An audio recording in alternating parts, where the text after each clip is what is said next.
किन्नर हमारे समाज का एक अभिन्न अंग है। इन्हें आए दिन आप किसी न किसी कार्यक्रम में देखते ही होंगे। लेकिन ऐसा क्या होता है कि किन्नर सिर्फ एक रात के लिए ही शादी करते हैं और अगले दिन ये विधवा का रूप धारण कर विलाप करते हैं। आखिर क्यों सिर्फ रात के लिए ही शादी करते हैं किन्नर?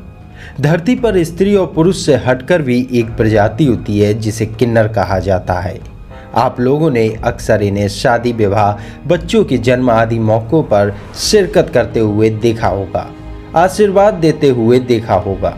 लेकिन यह भी सत्य है कि किन्नरों को धार्मिक ग्रंथों में बहुत ही सम्मानित स्थान दिया गया है। महाभारत काल में भी बताया गया है कि अर्जुन को भी किसी कारणवश किन्नर का रूप धारण करके रहना पड़ा था।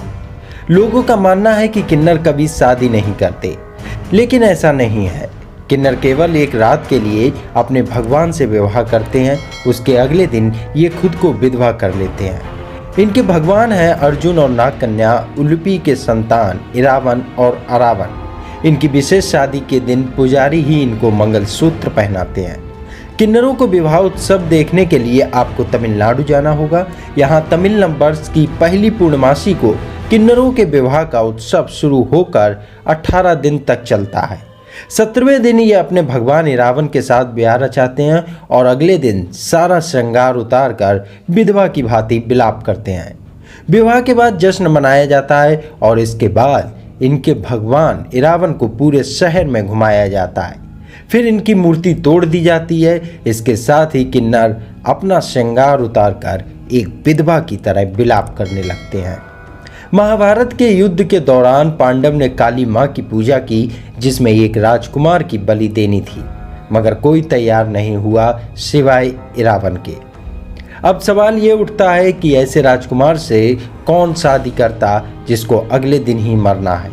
तब भगवान कृष्ण ने इस समस्या का समाधान निकाला। श्री कृष्ण स्वयं मोहिनी रूप धारण करके आ गए और इन्होंने इरावन से विवाह किया।